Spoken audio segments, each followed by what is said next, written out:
Welcome to the new Camtasia Studio. We encourage you to watch and play with this Getting Started project video to learn some of the most important concepts of using the editor. If you want more in-depth tutorials that will walk you through the entire process of recording, editing, and sharing your videos, then please watch the Getting Started tutorials using this link under the Help menu. The editor is divided up into three main areas: the clip bin, the timeline, and the canvas. The canvas is where you see your video during playback and can move, resize, and reposition all media however you want. The timeline is where you assemble and edit your video. At the top of the timeline, tick marks represent time in terms of minutes and seconds. When building a video, you'll work in a horizontal manner, beginning from the left and moving sequentially through time toward the right. The tracks are layered on top of each other, so media you add on higher tracks is viewed on top of media on lower tracks in the canvas. For example, this callout is placed on top of the video track on the timeline, and therefore is on top of the screen video on the canvas. If I drag the video track on top of the callout on the timeline, the callout is now hidden behind the video on the canvas. Use the zoom slider to magnify the view of the timeline. This is very helpful when making precise cuts and selections, like removing ums in your audio. New media can be dragged and dropped on an existing track, or a new track is automatically created when media is dropped at this location at the top of the timeline. To change the position of a clip on the timeline, just drag it. To change the duration of a clip, drag the edges in either direction. An important part of the timeline is the playhead. To view your video, click play. Notice how the video and the timeline's playhead stay in sync. Click anywhere along the timeline and the playhead moves to that point. To remove a portion of your video, make a selection with the green in point and red out point. Then click the cut button. If you don't want media cut on a specific track, just click the lock icon. If you make a mistake while editing, press Ctrl-Z on the keyboard to undo, or choose Edit Undo. Double-click the playhead to deselect. Next, we'll look at the clip bin and the library. The clip bin holds recordings, audio files, images, and title slides being used in the project you're currently working on.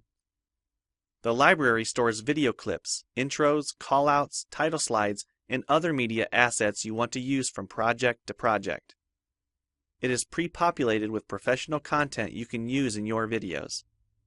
You can download more media from our website by clicking this link.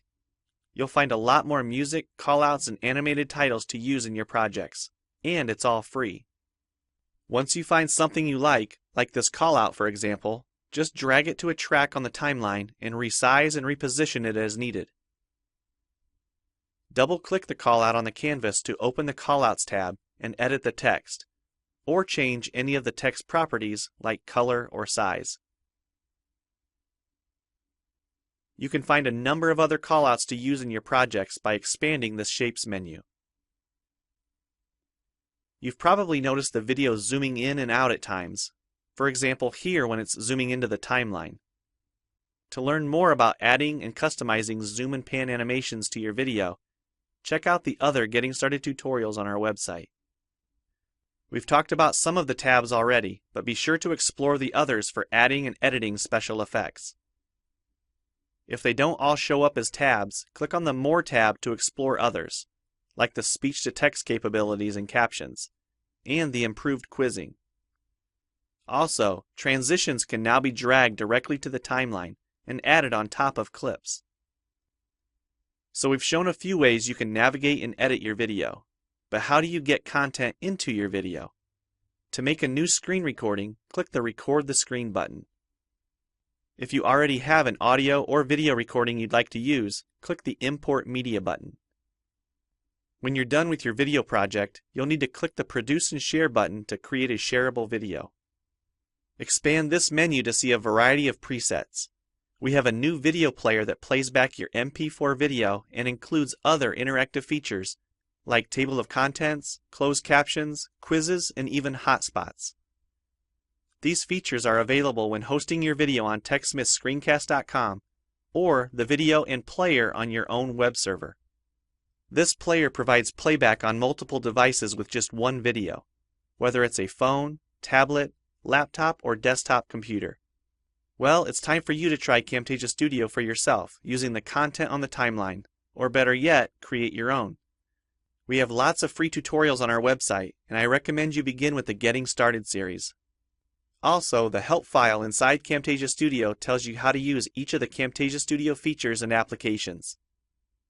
One last thing, if you ever want to open this Getting Started project again to view or practice with, use this link here. Thanks for watching, and we hope you enjoy Camtasia Studio.